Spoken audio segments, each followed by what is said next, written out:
네, 여러분 기다리던 베프의 쪽 시간입니다. 배상훈 프로파일러와 함께 주요 사건, 피해자 심리 심층 분석해 봅니다. 어서 오세요. 안녕하세요. 네, 어제도 보고 오늘도 보고 네, 너무 그렇습니다. 좋습니다.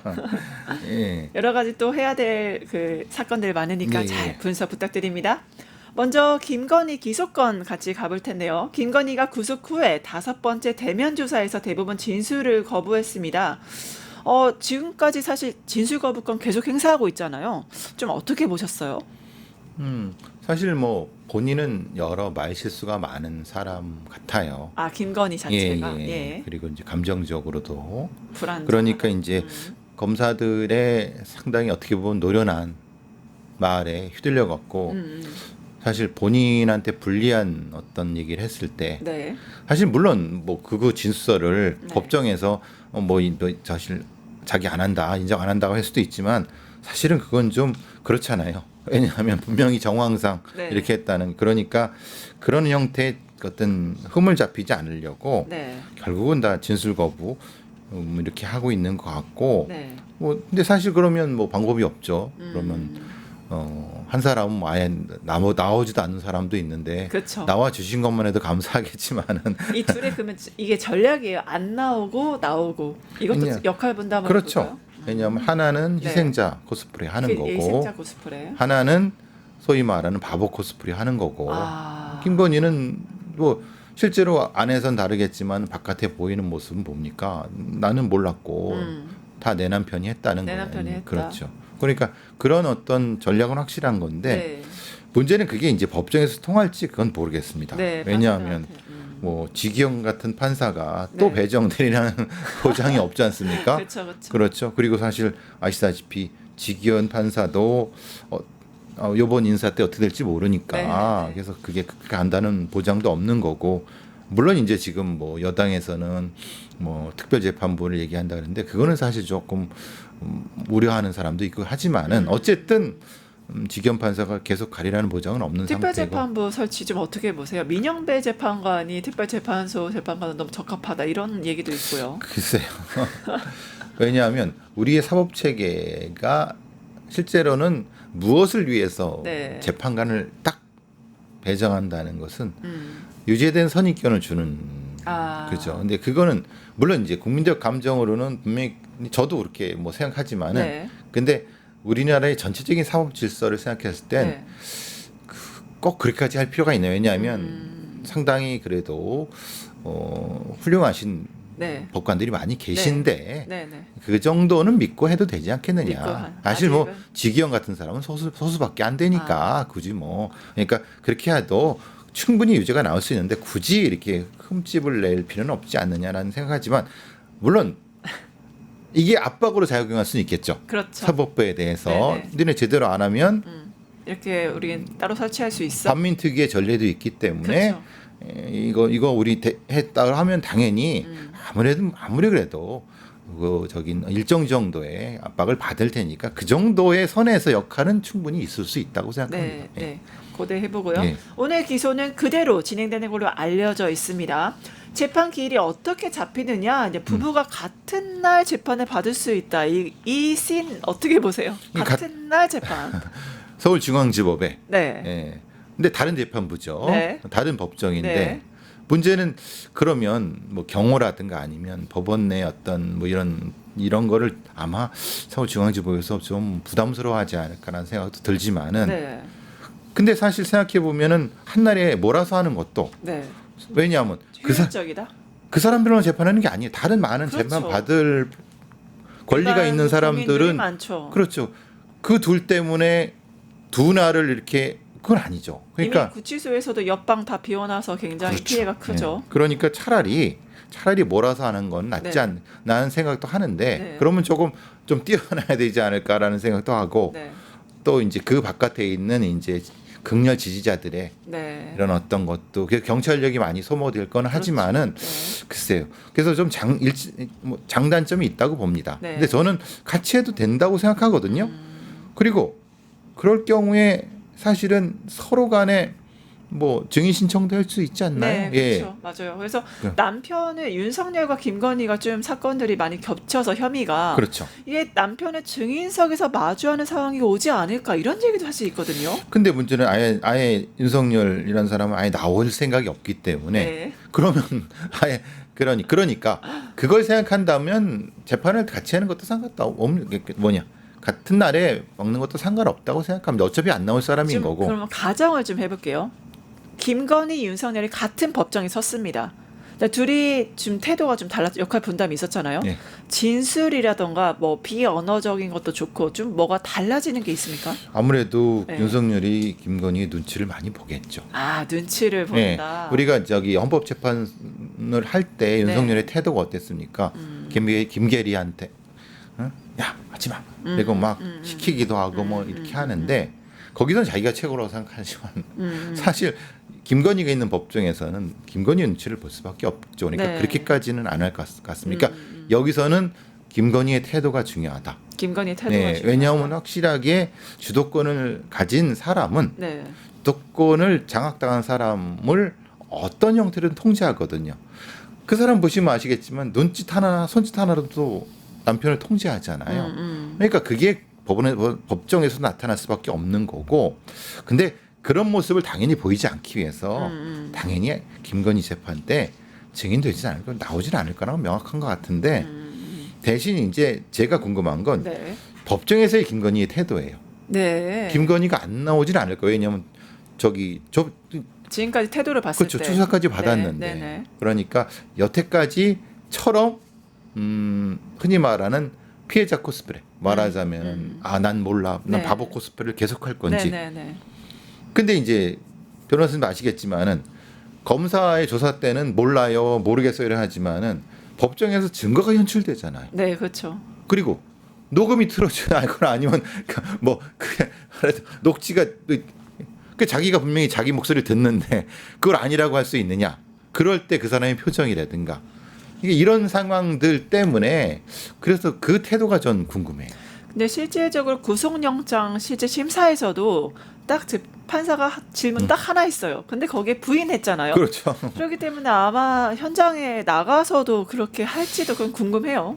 근데 변호사님 아시겠지만 그거는 자기 역량을 자기가 높이는 꼴이잖아요. 네, 그렇죠. 그죠? 그거는 진짜 괘씸죄만이 아니라 이건 반성의 여지가 전혀 없는 거잖아요. 사실상 재판을 포기했다고 보기엔 봐야죠. 네. 그럼 차라리 안 나가는 게 낫죠. 안 나가났다. 그러니까 그럴 때의 변호인과 본인의 전략이 무엇인가를 생각했을 때는 그게 참 그래서 제가 이 사람이 그때 어떤 포지션을 취할까 네. 그런 게 조금 궁금해요. 저는 사실은 그래서 지금까지를 간다는 건 무리하다. 그러니까 조사받을 때하고는 다른 어떤 약간 좀 다른 어떤 포지션이라든가 태도를 오히려 당당하게 네. 아니면 뭔가 이런 식으로 바뀌지 않을까라는 생각을 하는 거죠. 바뀔 수도 있다 바뀔 수다. 보시는군요. 예, 예. 근데 또 김건희가 과거에 내가 남편과 다시 살 수 있을까, 우리 다시 만날 수 있을까 이렇게 했잖아요. 근데 윤석열에게 좀 책임을 떠넘기려는 신호로 봐야 될까요? 저는 그렇게 봤죠. 네. 왜냐하면은 이게 사실 핵심은 나잖아요, 나. 네. 핵심은 나다. 나죠. 철저히 자기 중심적 인간이다. 반대로 하면은 이때라고 하면 뭐라고 해야 됩니까? 우리 남편이 네. 다시 이렇게 정치 활동을 할 수 있을까요? 하면 우리 남편이 이렇게 해야 맞죠. 네. 그렇죠. 보통의 어떤 이게 아내의 입장이라고 하면 근데 여기에 모든 것도 내가 중심입니다. 내가 남편을 만나는 거예요. 그러면은 이게 생각해 보시면 이 상황이 다 내가 주라는 거잖아요. 네. 그러니까 좀 이상하죠. 자기는 뭐 기껏해야 뇌물죄, 아니 죄송합니다. 이거 내란죄에 비해서 네. 훨씬 낫죠. 네. 근데 남편은 사형 무기징역이 그렇죠. 네. 반란죄란 예정되어 말이에요. 있죠. 내란죄란 외환. 말이에요. 네. 그런데 그 얘기는 안 하고 그러니까 결국은 그 상황이고 중요한 거는 이제 중범죄를 저지른 사람이 우리의 법 체계는 네. 다 떠안으면 사실은 다른 사람은 일정 정도 네. 이게 봐주는 건 아닌데 일정 정도 책임이 좀 감형되죠. 그렇게 네, 되잖아요. 네. 그러니까 머리가 명확한 사람이라 그러면 지금 그 신호를 계속 쥐고 있다. 어차피 책임지고 나중에 사면 받으면 되는 거 아니야? 라고 계속 그런 방식으로 얘기를 하는 것이라는 생각이 드는 거죠. 그럼 이런 시그널에 대해서 예전에 프로파일러님께서 말씀하신 게 윤석열은 마리오네트 그렇죠. 조종당하고 예, 인형이죠. 예, 인형이잖아요. 그러면 이렇게까지 시그널을 준다는 건 윤석열 입장에서는 지금까지 좀 후련하게 약간 떨어져 있으니까 조종 안 당하고 있었는데 그렇죠. 지금 이러는 나한테 또 이런 짓을 하나 이렇게 생각할 것도 같아요. 그럴 것 같은데 워낙 오랫동안 이렇게 관계를 맺은 사람들은 그걸 쉽게 벗어나지 못합니다. 우리가 한번 지배와 종속의 관계란 존재는 떨어져 있으면 모든 걸 다 할 것 같은데 네. 바로 마주 보면은 바로 이렇게 수그러들 수밖에 없습니다. 그게 지배 종속의 관계거든요. 그렇게 가스라이팅 당했다? 이미 됐죠. 그러니까 그 정도라고 하면은 이 윤석열이라는 사람은 지금 상황에서는 다 안고 갈 것 같습니다. 안고 갈 것 예, 같다. 예. 네, 또 윤석열이 안고 가는 그 슬픈 장면 이제 대국민 뭐 러브쇼로 포장하지 않을까 걱정이 되는데 수뇌부가 되겠죠. 예. 그래서 이제 나올 때도 이 김건희 나올 때도 더 초라한 모습. 그래서 파리한 모습. 그래서 왜 우리가 그걸 봐야 되는지 모르겠습니다. 그러게요. 뭐 윤여긴 또 난리 나겠네요. 또 김건희 황혼놀이가 굉장히 네. 집중되고 있습니다. 지난해 9월에 서울 종묘에서 외부인과 차담회를 열었다고 합니다. 먼저 관련 영상 같이 보고 가시죠.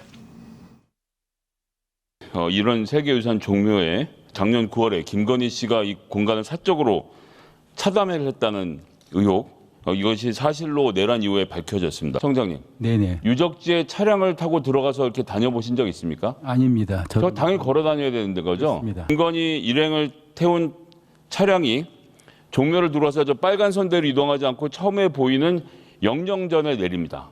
그리고 영령전을 관람을 한 다음에 그 일행들이 이 끝까지 망묘루까지 가서 망묘루에서 다시 차량을 타고 드라이브를 해서 빠져나오는데 이거 조선시대의 왕들도 해보지 못한 호사를 누렸다고밖에 보여지지 않습니다.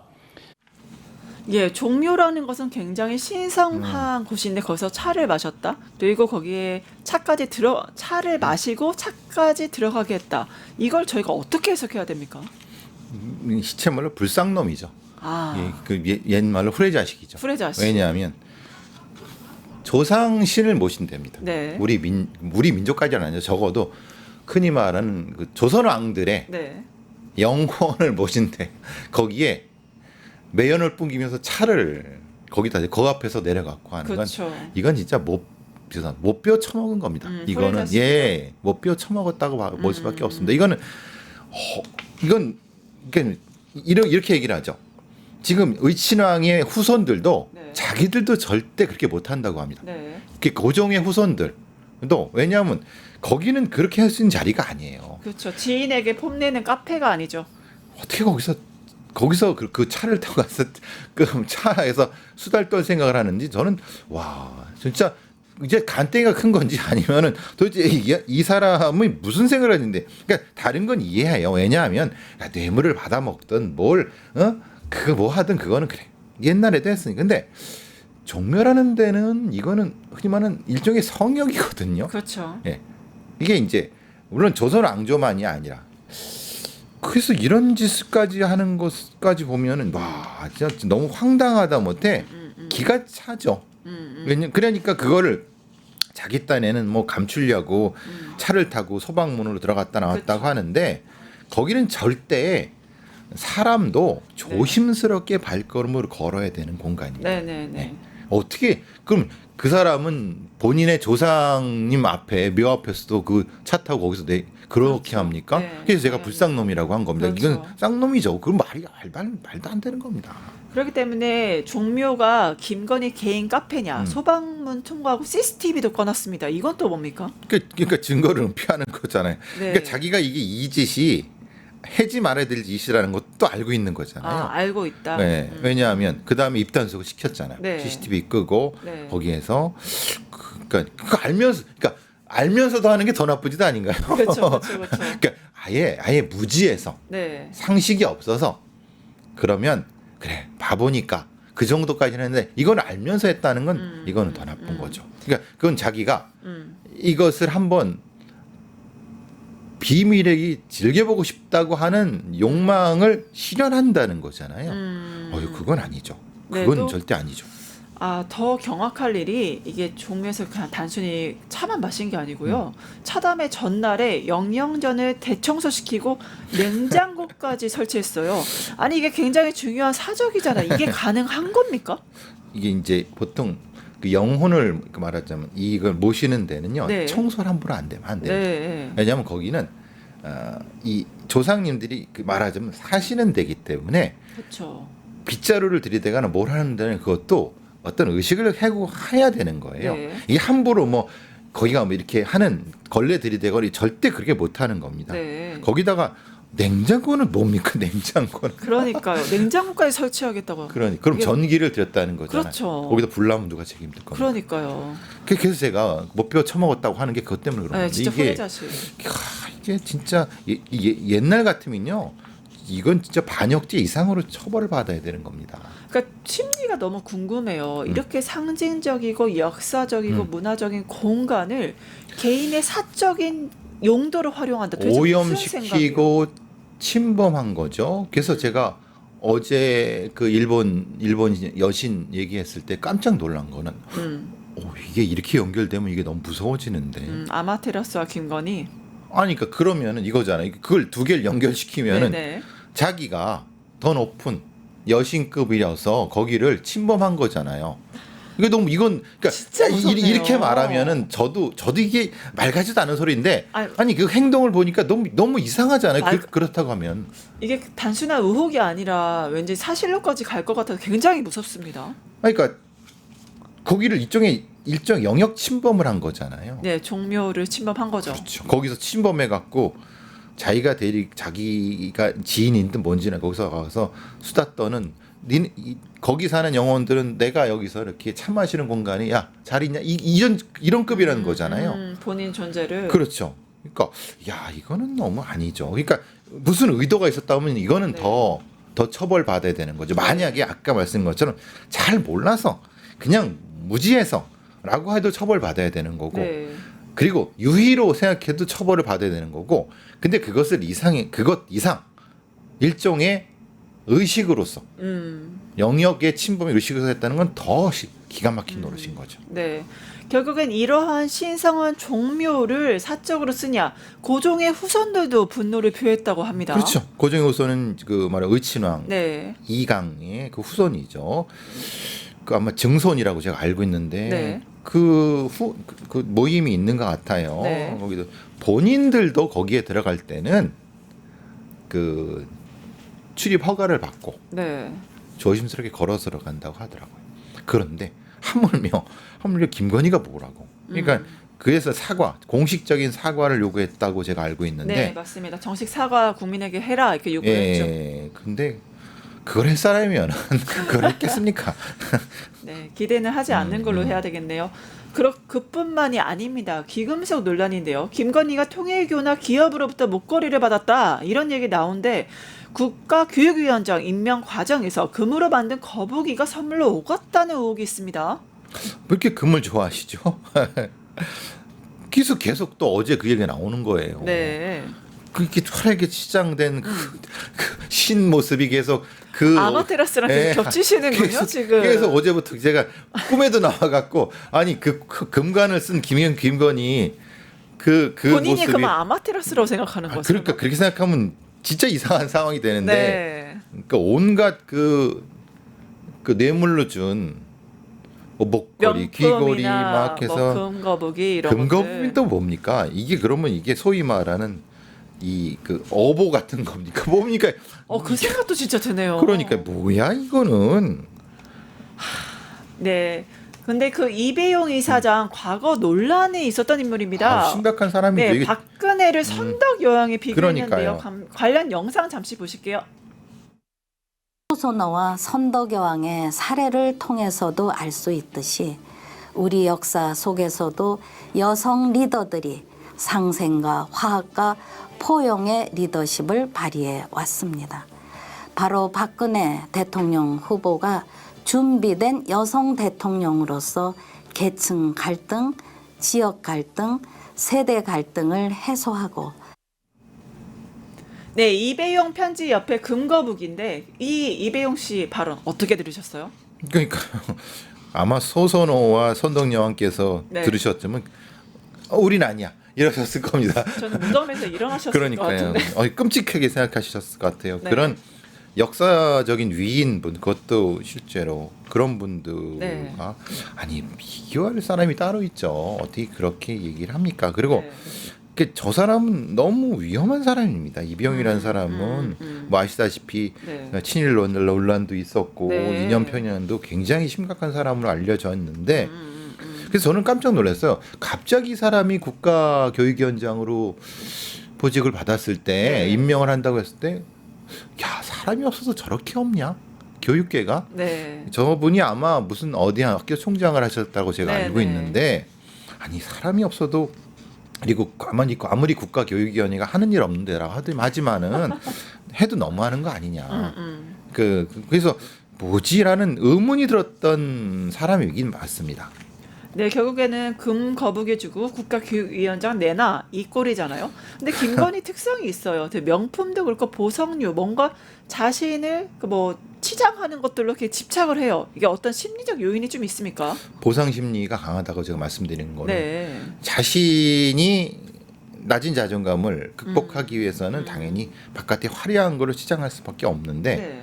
또 치장하는 것도 사실은 이게 이렇게 되지 않습니까? 네, 네. 이렇게 뭔가 이렇게 쓱 탐하잖아요. 이 재물을 탐하잖아요. 보통은 이제 우리가 예전 사람들은 뇌물을 받아도 마지못해 그러지 마세요. 혼납니다라고 하는 게 아니라 적극적으로 네. 이 사람은 참 대단하다. 네.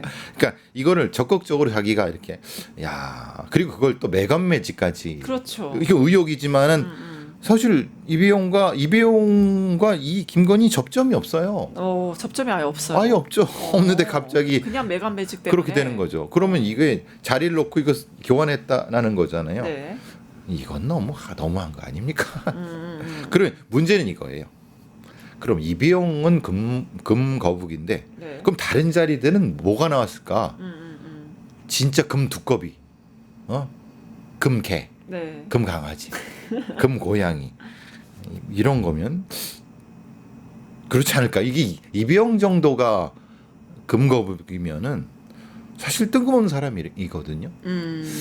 그러니까 지금 특검 수사가 전 더 확대돼야 된다고 봅니다. 왜냐하면 김건희가 어느 정도까지 매간매직의 혐의가 있는지를 왜냐하면 지금 이거는 그냥 뜻밖의 드러나는 얘기예요.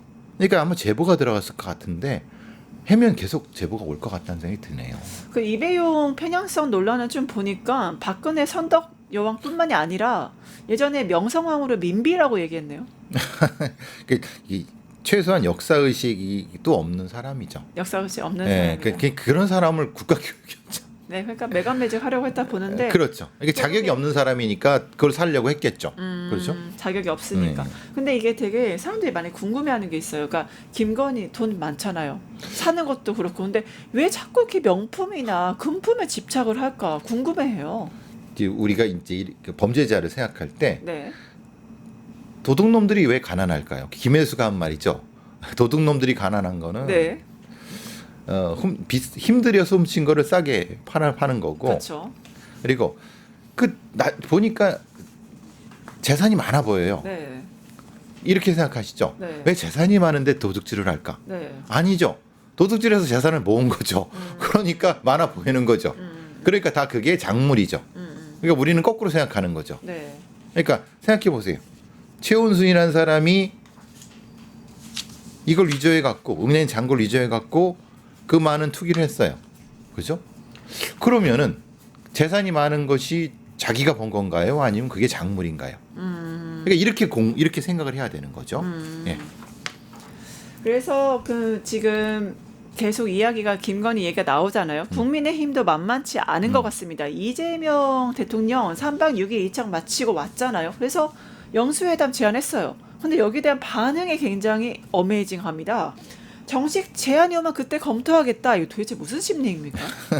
아니 정무수석이 제안하셨잖아요. 네. 그건 공식 제안이에요. 문서로 공문을 보내라는 얘기잖아요. 정치가 다 공문으로 합니까? 그러니까 이제 그것도 웃긴 거는 그러니까 안 가겠다는 얘기죠, 사실은. 예. 결국에는 영수회담 할까요? 장동혁. 아니 조건이 그런 거잖아요. 네. 사전에 어떤 그 조건을 제안을 했잖아요. 네, 뭘 했는데 그건 절대 못 받을 거거든요. 네. 그리고 요즘 뭐 결사항전의 모습을 보이는 권성동 네. 뻔뻔함의 극치인데 또 있어요. 그러니까 뭐 불체포 특권 포기하겠다. 과거 민주당과 같지 않다 이렇게 얘기하거든요. 뭐 가오를 중시하는 겁니까? 뭡니까 권성동 심리가? 그러니까 근데 어차피 불체포 특권은 주장을 해도 민주당에서 통과시킨다고 네. 김영민 의원이 공언하지 않으셨습니까? 네. 그럼 뭐 당연히 그렇게 해야 되는 거라고 생각하고 이거는 왜냐하면 다른 정치적인 논란이 아니라 이거는 부패 범죄입니다. 그죠? 뇌물죄예요. 그죠? 그러면은 정치 자금을 받은 거고 네. 받아서 뭘 한 거잖아요. 그러니까 이거는 뭐 흔치 정치적인 부분을 해낼 이유도 없는 거고 네. 그러니까 그런데 그 권성동이라는 사람이 과거에 그 전력이 있죠. 그 기소돼 갖고 네. 이제 한번 무죄를 받으니까 네, 그렇죠. 강원랜드 말씀하시는 거죠. 취업 청탁 네. 한번 받으니까 네. 이번에도 그럴 거라고 생각을 하는 것 같은데 네. 성격이 전혀 다른 범죄 아닌가요? 네. 왜냐하면 본인은 그 총재께 네. 한 총재께 끝절 2번 하고 네. 그 돈 받으셨다고 그게 윤 본부장의 증언을 나온 거 아닙니까? 네. 그걸 어떻게 그 무죄를 받죠? 음. 글쎄요. 그냥 본인의 내피셜이겠죠. 뭐 무고하다는 거는. 그러면 현역 의원 최초의 구속영장 청구 이게 될까요? 해야죠. 당연히. 안 하는 게 더 이상하죠. 안 하는 게 이상하다. 안 하는 게 이상하잖아요. 왜요? 아니 돈을 받았는데 돈을 받은 사람을 이건 법 위반인 사람을 안 하는 건 그건 직무유기죠. 특검이. 예. 특검이 직무유기다 그렇게 보는군요. 자, 권성동 의원의 뻔뻔한 태도 장동혁 앞으로 이제 계속 봐야 될 것 같은데 많은 특히 진보 진영들이 국민의힘의 새 대표에 대해서 궁금해해요. 장동혁 도대체 어떤 사람으로 보이십니까? 글쎄요. 그 양반이 그 김근식인가요? 조경태 최고. 의원 쪽에 예, 막 김근식 조경태. 막 이렇게 해갖고 막 그 손가락질 할 예, 때 그렇죠. 그 친한파 축출도 네, 얘기하고요. 하는 부분이니까. 근데 처음에 어쨌든 한동훈 전 대표한테 시비를 건 것 같은데 네. 뭐 내전을 한번 확실히 하겠다라는 내전 내란이 특기인가요? 한번 그 갑작스럽게 뜬 사람들은 네. 무엇인가 이제 자신을 지지해 준 사람의 것을 실현해 주기 위해서 네. 급발진이라든가 오버를 하죠. 지금 그런 상태 같습니다. 결국에는 이지컴 이지고인가요? 쉽게 왔으니 쉽게 갈까요? 이제 이렇게 풍선이 빵빵하게 올라왔다가 순식간에 뻥 터지겠죠. 아 터진다. 네. 터지면 어떻게 됩니까? 그냥 물러나는 거? 그게 또 난동을 부리지 않을까요? 아 윤석열처럼 지금 예, 윤석열이 예. 다시 올까요? 어떻게 장동혁 됐으니까 윤석열이 다시 될 거다 얘기가 되겠죠. 많거든요. 되겠죠, 당연히. 저는 이제 궁금한 게 우리 그 선생님, 전환기 선생님이 아 전환길의 운명 대구시장 얘기가 나와요. 그러니까요. 이게 또 우리가 또 전환기 선생님이 대구시장이 되는 걸 한번 보는 것이 아닐까. 그래서 대구 쪽이 난장판이 벌어지는 것이 아닐까. 그러면 대구 분들이 선택을 진짜 잘하셔야 될 거라는 생각을 합니다. 그럼 전환길한테 대구시장 공천 줄 거라고 보세요? 지금 상태는 그렇게 가지 않을까요? 지금 상태로는 예. 왜냐하면 지금은 어차피 본인이 당직을 안 받는다고 공언을 하셨고, 그죠? 그러면 당연히 무엇인가 근거를 마련하려고 하면은 최고 자리가 거기 아닐까요? 네, 우리 빵을 너무 좋아하시는 분이 있잖아요. 이거 이진수 방통위원장. 전환길이 이진숙한테 대구시장 양보한다는 얘기도 좀 있는 것 같아요. 아니 근데 이제 전환기 선생님의 입장에선 네. 이진숙은 급이 아니잖아요. 급이 아니에요? 전환기는 아니 지금 보수의 여전사예요. 전환기는 선생님급이고. 아 선생님입니까? 그럼 아 다르죠. 선생님급이죠. 레벨루가 다르다. 당 대표를 만든 선생님급이죠. 그렇지 않습니까? 어디 감히 이진숙 따위가 네. 그렇지 않나요? 아. 제가 잘못 생각하는 건가요? 그러니까 본인들은 그렇게 생각할 것 같다는 생각이 들어요. 그래서 이제 제가 왜 하냐면 그거는 일종의 그 간보기 같다는 생각이 들어요. 저는 그 발언 되게 궁금해 심리가. 전환길이 이런 말해요. 날 품으면 대통령이 된다. 뭡니까? 도대체 무슨 심리예요? 이제 그게 하늘을 찌르는 거죠.